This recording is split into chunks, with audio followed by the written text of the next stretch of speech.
everyone, to AEW Unrestricted, the official podcast of All Elite Wrestling. Tony Schiavone, along with my longtime close personal friend, Aubrey Edwards.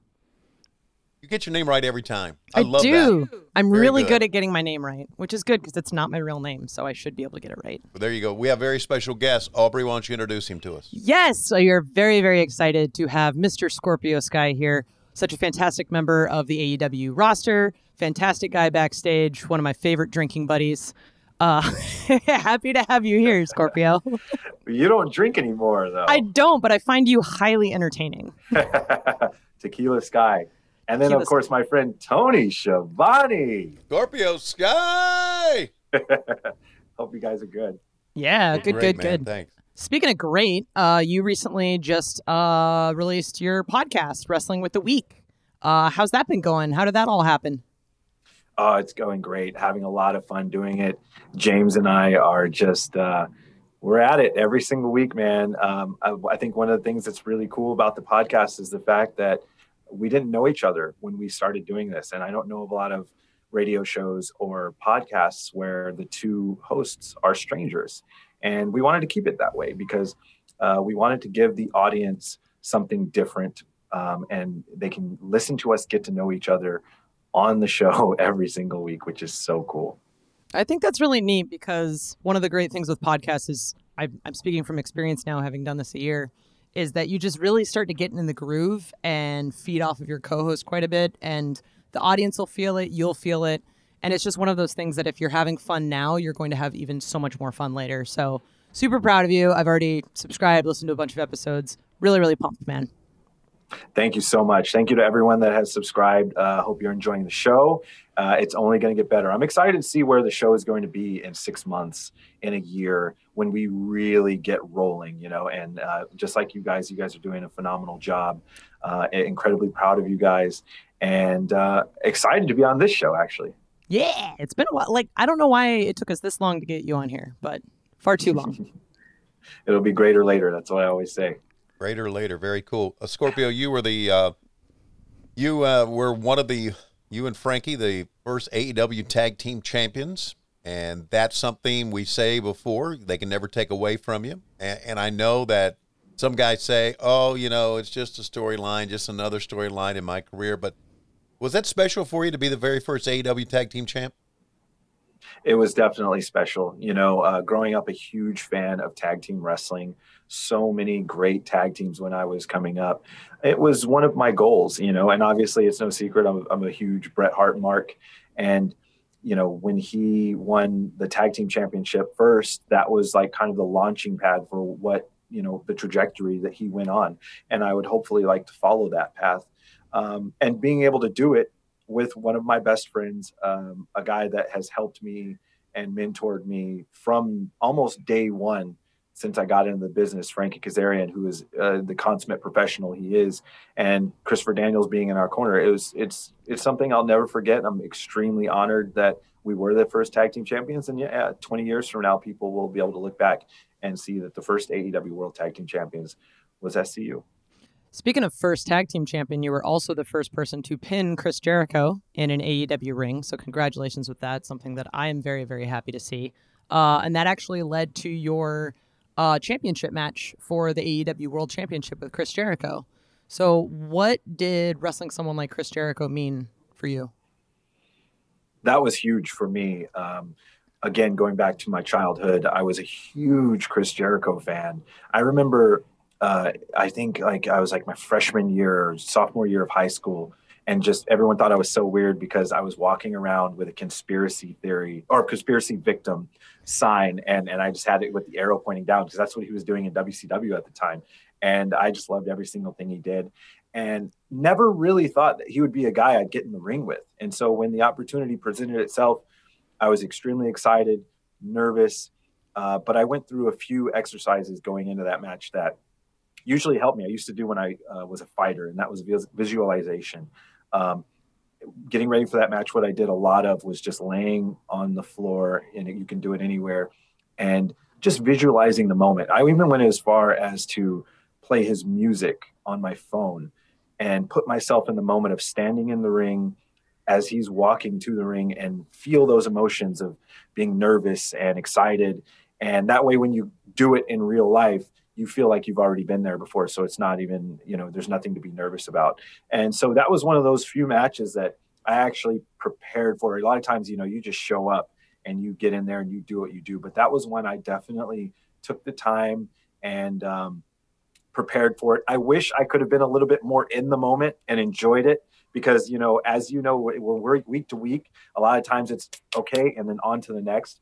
I wish I had just slowed down a little bit and enjoyed it, but I was so worried about like messing up and doing well that I didn't even take that time. But I can enjoy it now.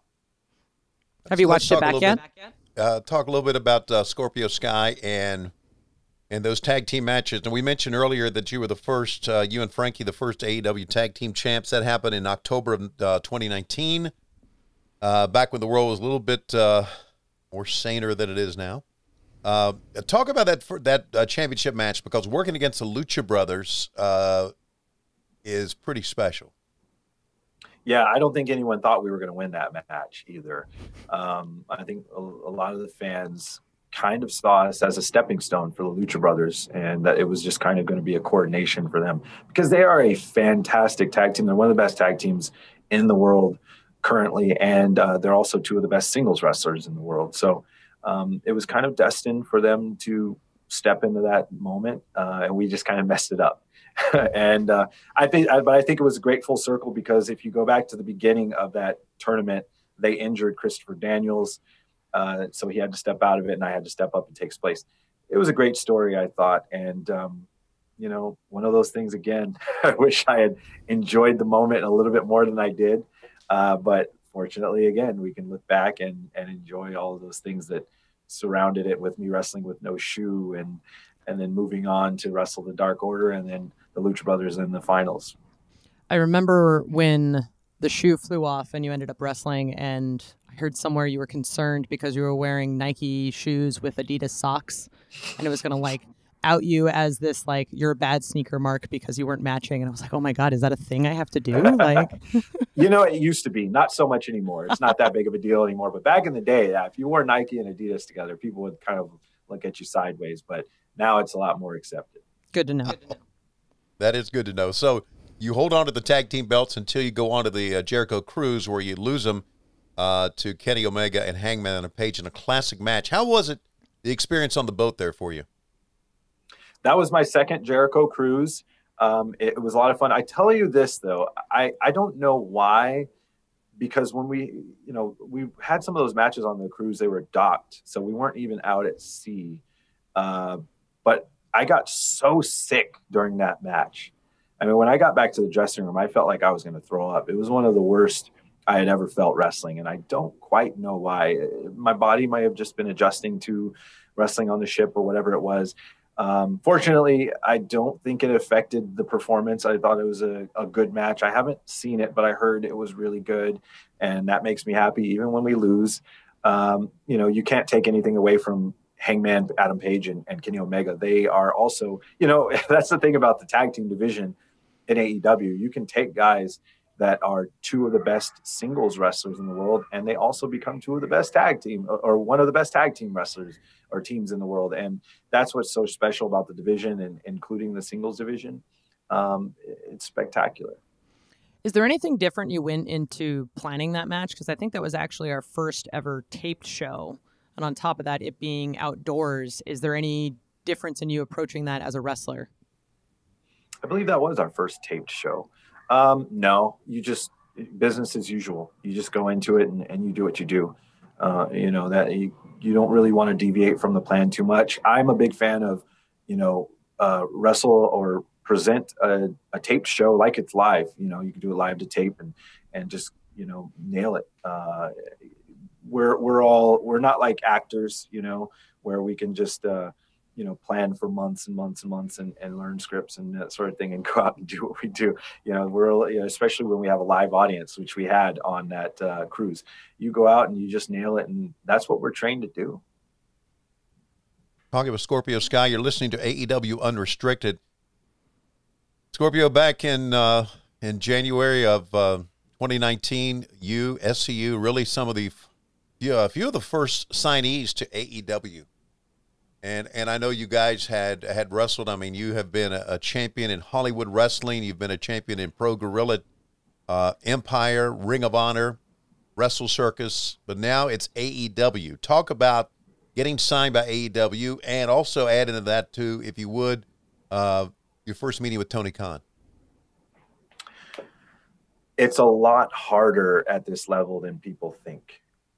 You kind of, when you're on the indies or you're in wrestling school or whatever, your entire goal is to get to the big company. You just feel like that's the destination, and you scratch and you claw and you work, and you feel like once you get to the big company, you're on the top of the mountain.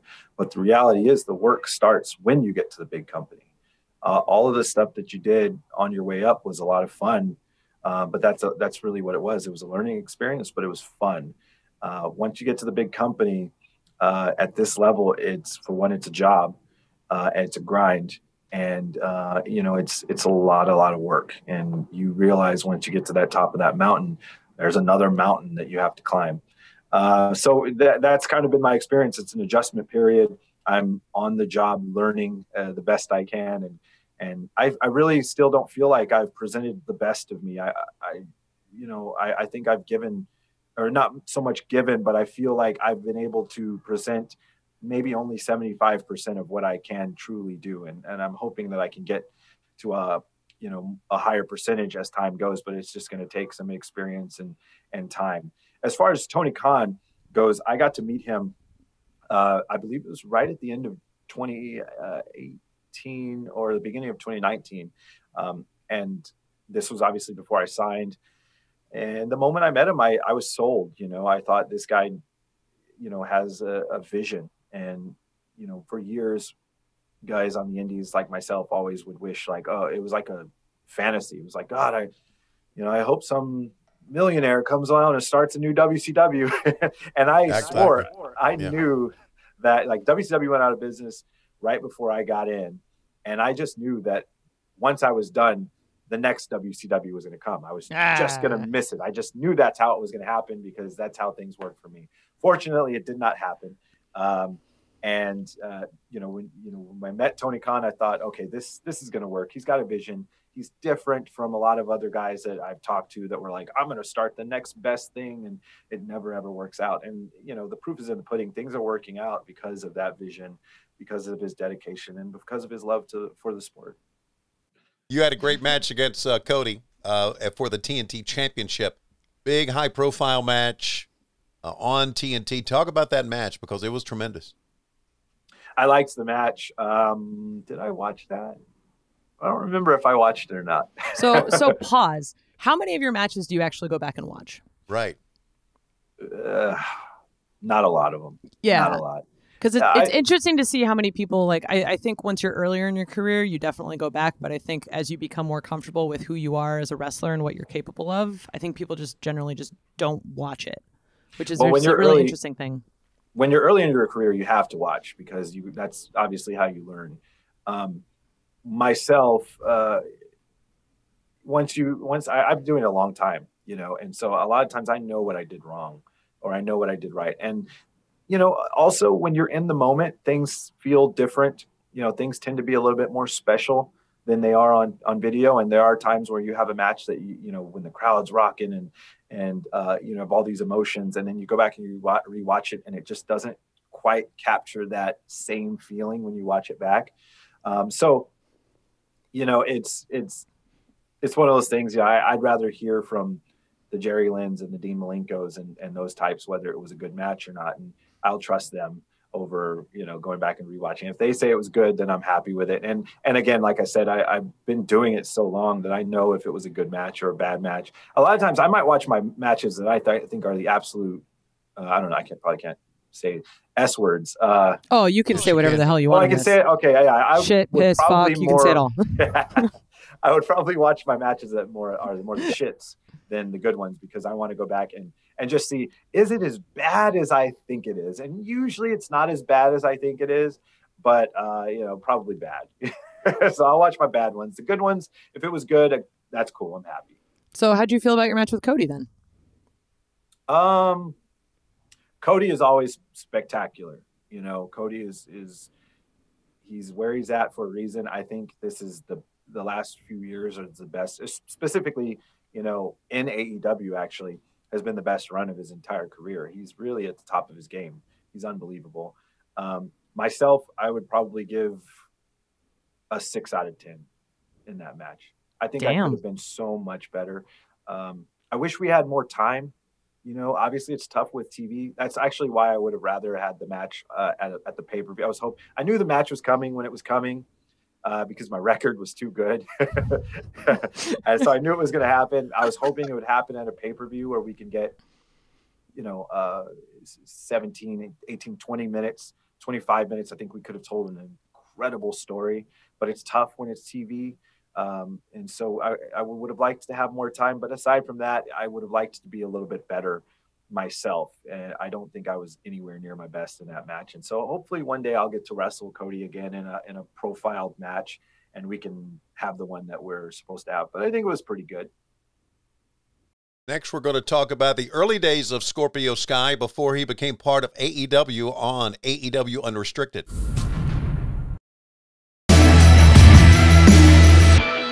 This is AEW Unrestricted. Tony and Aubrey talking to Mr. Scorpio Sky, podcast host, wrestler extraordinaire, the one and only. We talked a little bit about your time in AEW, but I want to go back to before. You originally started as a masked wrestler. Yes, I did. Why the mask? I was trained by a guy named Ron Rivera. He wrestled as American Wild Child, and he was more of the lucha style. And the company I started with was called Revolution Pro, which was a company in Southern California, no connection to the one in the UK. And most of the wrestlers were masked. It was a very like Japanese / Lucha Libre style company out here in SoCal. And, you know, I was training. There was no discussion of it. But when it came close to when I was going to make my debut, my trainer said, I think we should start you with a mask. And then a couple of years later, we can take it off and go from there. And I was like, oh, cool. That's great. And so that's actually part of where the name came from, because, you know, there aren't too many masked wrestlers that wrestle under their like real name. Like you don't see masked guys named Ben, you know, what should we call it, you know, like with just real names. And so when I was training, my trainer thought I resembled Too Cold Scorpio, because at the time I had like the same ponytail that he had. And so he would just call me Scorpio. And so I didn't know what to wrestle as when it was like the day before my first match. And he's like, why don't we just call you Scorpio Sky and then we'll change it later. I was like, cool, that sounds good. I just never changed it. Don't fix what ain't broken. That's right. You also have a background in MMA, correct? That is right. Tell us about that. I had 4 MMA fights. I went 3-1. Should have been 4-0. The last one was a split decision that I think I should have won, but you know, it was close. It was a really close fight. It was a good fight. And I was actually going to have more MMA fights.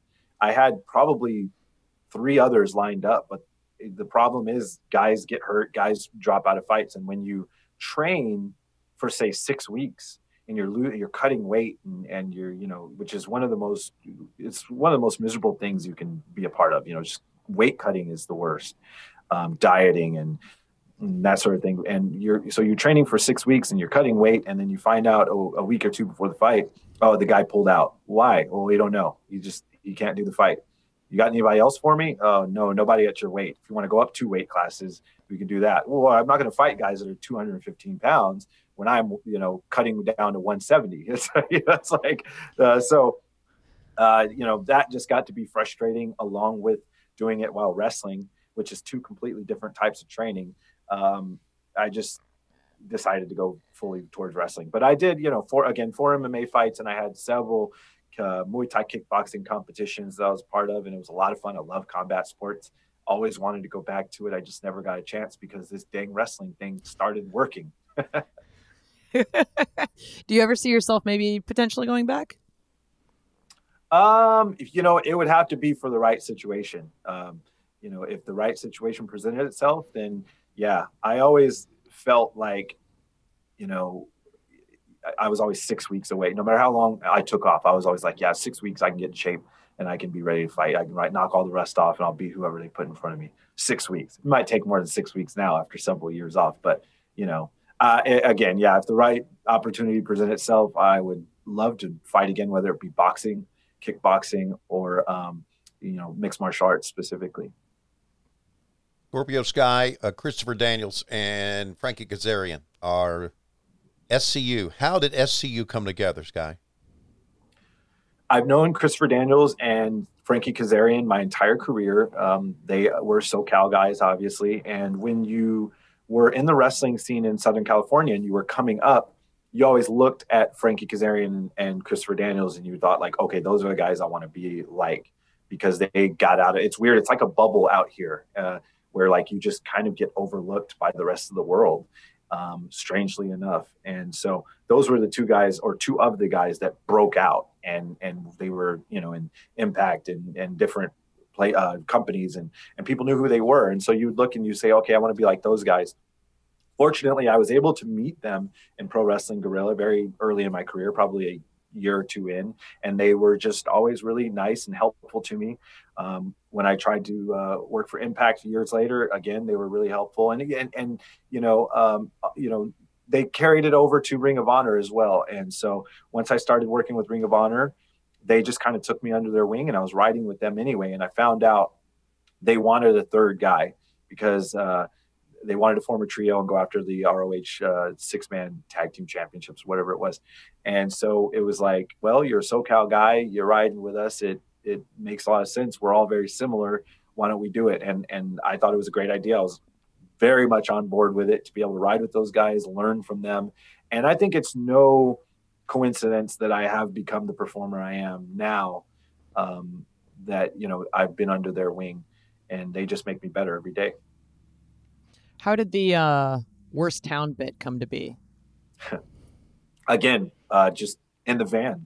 It was us and the Young Bucks riding show to show, going town to town.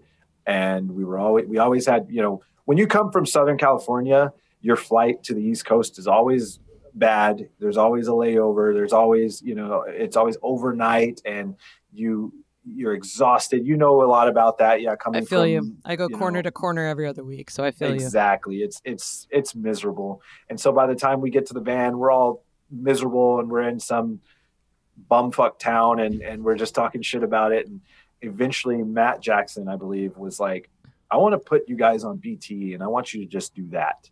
And then, just yell SCU at the end of it. We'll call it a day. We're like, cool. And so I kind of said, hey, why don't you, Frankie and Christopher Daniels, you guys be creative and come up with the cool lines. And I'll just say the same thing every time. This is the worst town I've ever been in. You got the easy part. Oh yeah. Cause it popped into my head right away. And I thought myself, I was like, if it gets over, we can put it on a t-shirt maybe. And, flash forward, we've sold, 30,000 of those t-shirts or whatever it is. Yeah. How many variations of that shirt have you had? Yeah, that shirt has done very, very well for me. And that catchphrase really kind of helped change my career, oddly enough. You said that you guys, you come out to the East and you're miserable. It's good to know that everybody from the out West, bunch of miserable pricks, including got a miserable bitch like like Aubrey that comes out every week. So good to know that. It's okay. You rub off on me, Tony. I hate the East Coast. Tony is so funny to me because he's like the nicest human being. Right. But then he'll say stuff like that, but he's still delivering it in a really nice tone. Like I'm getting shit on, but I feel really good about it. It's so funny. It's like, hey, guy, how you doing, man? Your match really sucked. Good to see you. We'll see you later. Thanks, Tony. Go fuck yourself. You're welcome. Keep working hard. I know you won't.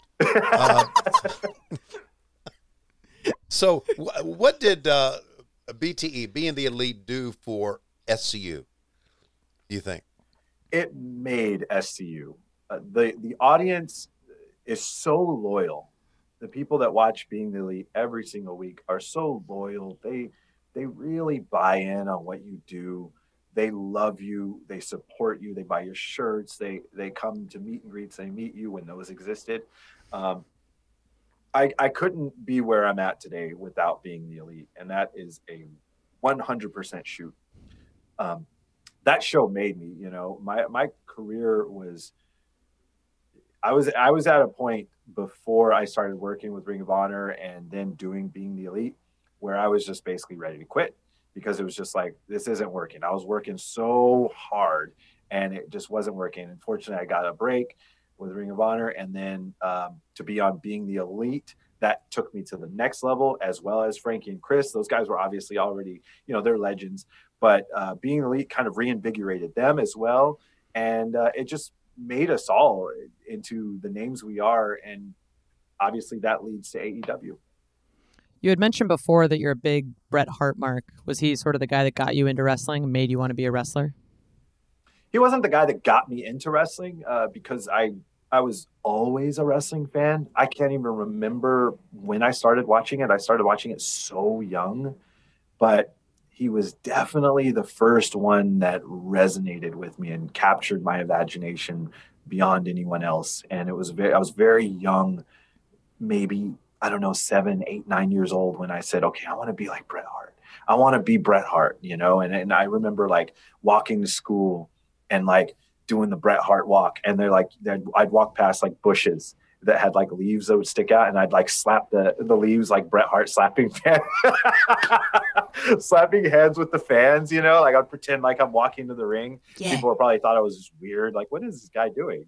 But I was really hates bushes. I was just such a fan. Still, I go back and I will still watch some of his matches. I watch a lot of old wrestling, and a lot of it is Bret Hart because he was so like, everything he did was so like precise. I mean, they called him the excellence of execution for a reason. His execution on everything was so crisp and so sharp, and he didn't do a lot. And that's kind of where my style is coming from these days. I don't do the flips and the high flying things that I used to do. I'm more of a technically based. I want to like Bret Hart could hit someone with a European uppercut, and it looks so good that it's just like, ooh, okay, like I don't really need to see him flip over the top rope. I just want to see him hit people with forearms and stuff. So I love that hard hitting technical style. I wish that would come back into more popularity in wrestling, that just hard hitting technical style where it's two guys and it feels like a fight. It tends to be a little bit too much like flipping around stuff nowadays that I'm not, crazy about. I think it is, it's cool, but, I always just try to be different. And Bret was a guy that I always can look back and say like, well, what would, what's something Bret does that I can steal and use myself? Nothing stealing. It's just whoever made it most popular recently. Well, that is true. Yeah. There you go. And you were a big Sting fan as well, weren't you, growing up? Oh, of course. Yeah. Everyone loved Sting growing up, you had the face paint and the bleach blonde hair and and then obviously when he became the vision of Sting that we see today, obviously he was like the coolest guy in the world. I was a huge WCW fan in general, growing up and seeing Sting. And I remember watching it live the first time they had Sting in the Raptors with the crow on his arm. And I think it was like Clash of the Champions or something. And just huge fan. So how was it? Have you had a chance to meet him yet? No, I haven't met him actually. I think, maybe like a hello here and there or whatever, but I haven't really seen him too much. You know how it is backstage. Everybody's kind of running around doing things. It's busy. So yeah, no, I haven't really met him. I'm sure I will at some point. We're talking with Scorpio Sky here on AEW Unrestricted. Pretty soon we're going to get to fan questions, my favorite part. Oh boy.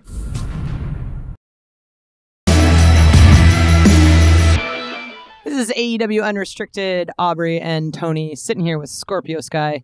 We've got quite a few fan questions because Scorpio Sky is quite a popular individual, despite what he may think. I did not know that. I did not know that. My question that's been like eating at me that I really wanted to know is how many pair of Jordans do you have? Oh, man. I don't even know. Like, I've lost count of shoes. I've literally lost count. I'm getting ready to move in a couple of months, and part of the reason is I've just got way too many shoes. I've got no room. You need a room just for your shoes. I might do a shoe room. Very Okay. close. I'm very, very much thinking about it. I was just going to say, man, aftermarket value for Jordans is still pretty high. So if you need a couple mortgage payments. I like to wear them, man. That's the thing. Like a lot of people just collect them and they'll just keep them in the box and that sort of thing. I'm not that guy, man. If I'm going to buy a cool pair of shoes, I want to wear them. As a matter of fact, though, I will say this. I'm going to take at least 75 to 80% credit for the sneaker culture in AEW. I literally own Jordans because of you and Britt. And I think I told you this. Like, I was so upset that Double or Nothing wasn't in Vegas because I had like birthday money I'd set aside. And my plan was to ask Scorpio and Britt to take me to the Nike store and buy my first pair of Jordans. Oh, and it didn't that happen. Been sweet. It would have been wonderful. And I got Britt into it. So, again, that's why I'm saying I'm taking 75%. The Young Bucks are up there too, though. I mean, those guys, they come out with some fire. Britt comes out with fire. She's blowing me away every week. And so, yeah, I love seeing everybody showing up with their cool kicks. I just got a new pair, so I'm going to have to show you when we're at work next week. Oh, heck yeah. I'm excited. Oh, yeah. All right. Now we can actually get to fan questions. Right. Let me follow up with this real quickly. Do you have a favorite pair of your 10,000 pairs of shoes that you own? I don't have a favorite pair. Jordan 1 is my favorite shoe in general, though. And I have, just in Jordan 1 alone, I probably have something like 25 of them, just in different colors. That seems about right. That's my favorite shoe. Best shoe ever. It's an amazing shoe. Great profile. Yeah. Okay, Aubrey, hit him with the question. Surfer Dude on Twitter. What did the Philly show, episode 3 of Dynamite, mean to you when you and Kazarian tagged and you wrestled with no shoes on? Where does it stand in relation to your overall career?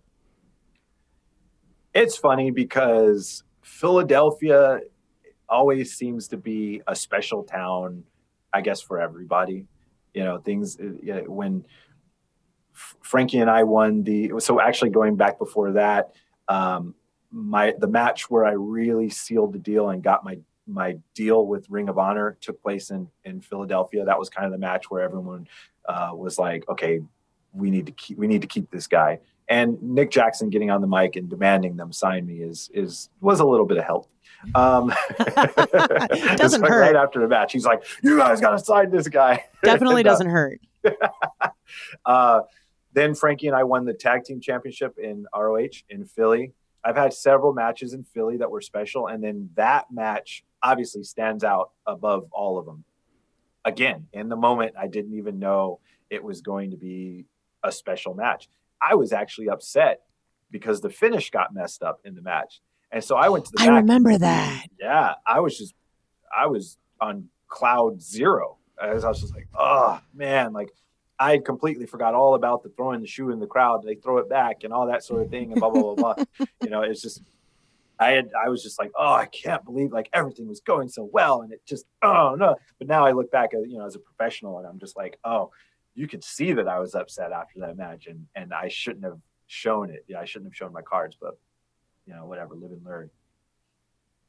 Irish Fan NC, that's Irish Fan NC on Twitter. To you, Scorpio, if you could book your own AEW pay-per-view match, who would you like it to be against? Whew, that's tough. I would have to say Cody or Pac.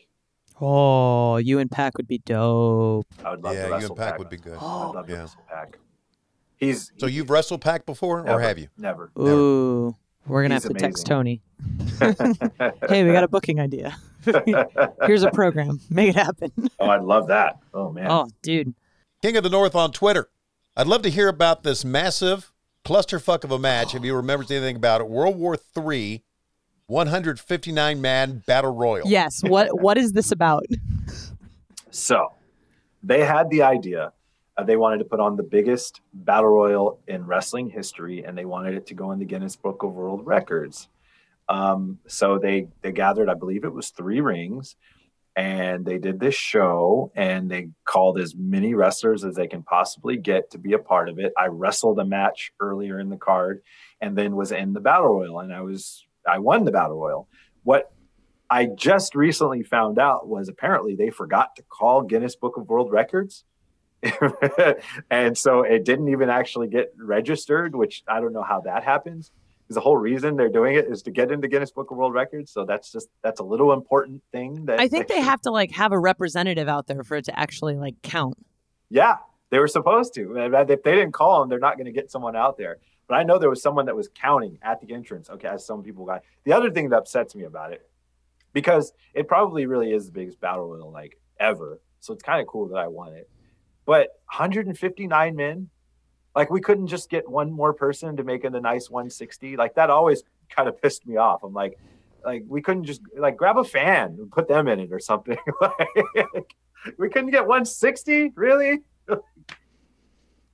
It really sounds like wrestling when you say, oh, you guys forgot to get in touch with Guinness. Yeah, it's pretty much the most wrestling thing I've ever heard. That's something completely disorganized. Someone forgot the most important bit right at the very end. Oh, that's very wrestling. Shit. Yeah, okay. My bad. We'll do it next time when we do 160. It kind of reminds me on another level of Shockmaster and his get-up that day. We got to the building. Did you get Shockmaster's uniform? No. Did anybody? No. You know he's going to be on TV tonight? Fuck!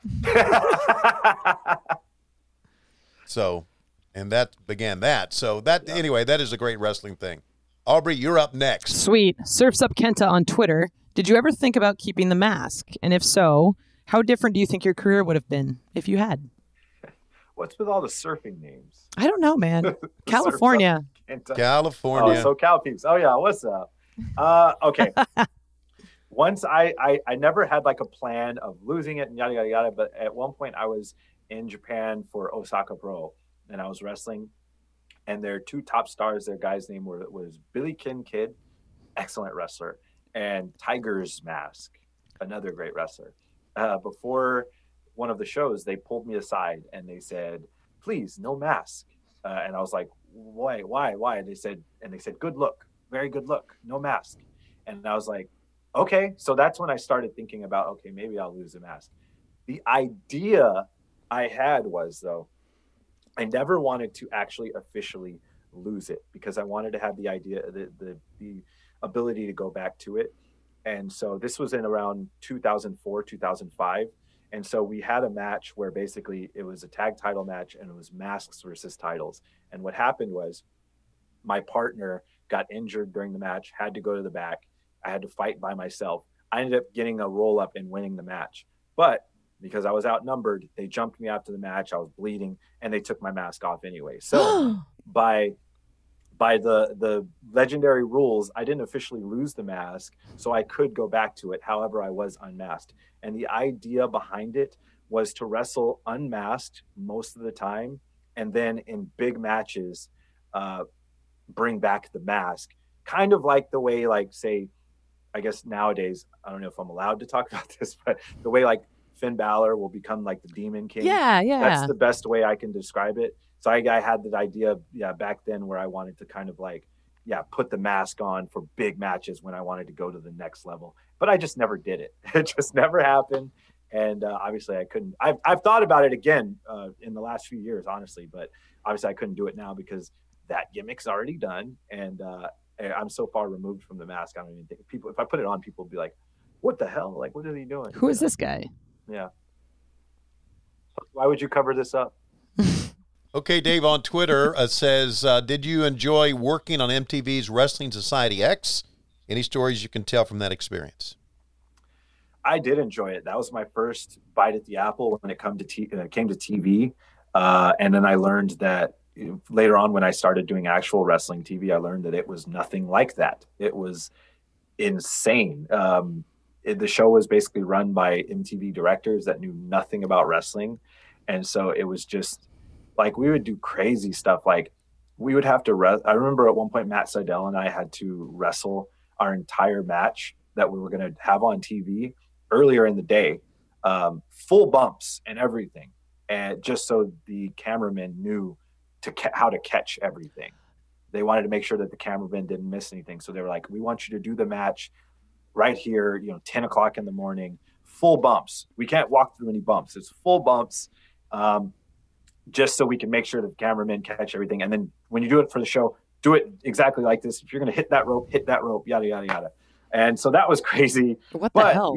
Being a kid and finally making a little bit of money and, living off wrestling for a little bit, I was having a blast. We were at a really nice hotel that I think one of the nights at the bar, Leonardo DiCaprio was there. And I remember Derek Jeter pulling up right in front. Like we were at the outside bar and then Derek Jeter pulls up in this limo and he gets out and he's like right here. And my stupid ass is like, Derek Jeter. And he's like, hey, how's it going? I shook his hand and I said, Scorpio Sky. I don't know why.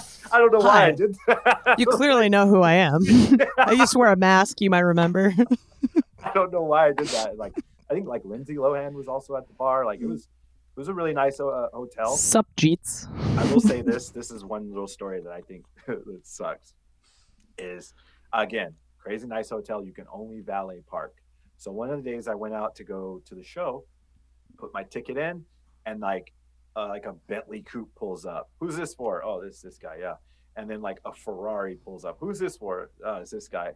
And then a Ford Focus with a flat tire pulls up. Who's this for? And I'm like, that's me. I don't know why the tire's flat though. And that was kind of embarrassing. That's a very indie wrestling thing. There's levels. All right, last fan question. Ghost X Empire on Twitter. What are your favorite and least favorite foods? Favorite foods: tacos, pizza. Taco Tuesday. Taco Tuesday. Tacos, pizza. I love cheeseburgers. I love sushi. And then my least favorite food would be, I don't really know if I have a least favorite food. I don't really like mushrooms. So mushrooms aren't anything really. We were friends? Not anymore. We're not friends last night. It's mushrooms, huh? Nope. I'll learn to like mushrooms if our friendship's on the line. Deal. Wow, that's extreme. Very, very strong opinions about mushrooms. Vegan foods all contain mushrooms, so you're basically starving if you don't like them. Oh, okay. I understand that. Yeah, it's fine.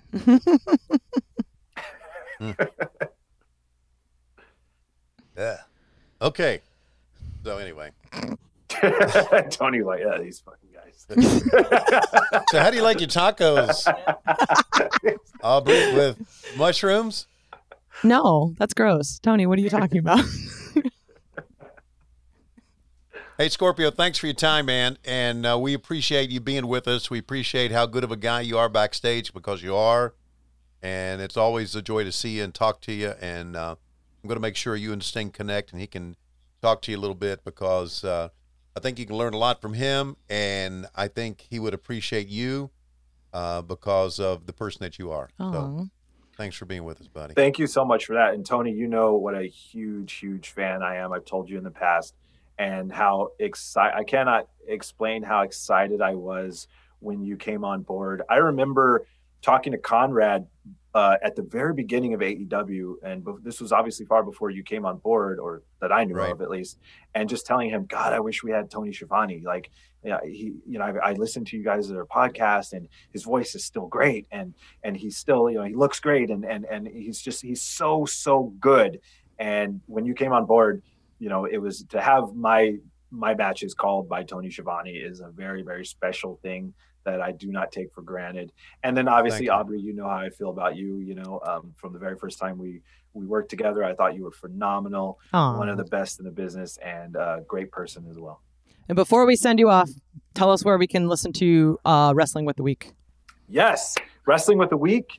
We are on every major podcast platform. It's going to be it's video and audio, so please subscribe, listen, look me up on Instagram and Twitter at Scorpio Sky. Please also follow the Wrestling with the Week Instagram page, which is WWTWPOD, and on with the horses. I don't know, on with the drops races. every Monday, correct? Means. Yeah, it'll be every Monday.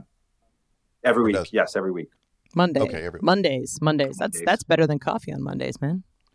Nothing's better than coffee. You're right. Except Wrestling with the Week. I shouldn't have said that. What am I doing? I love coffee, though. Coffee's so good, man. Oh, so good. All right. Thank you, Scorpio. It's a pleasure having you. This is AEW Unrestricted with Aubrey and Tony. Tune in to AEW Dynamite every Wednesday, 8, 7 Central. Listen to all episodes of AEW Unrestricted wherever you get your podcasts. Make sure you like and subscribe so you can listen to all of our ads about shaving your balls and car insurance. And, oh, yeah, it's real. Thank you, everybody. Okay.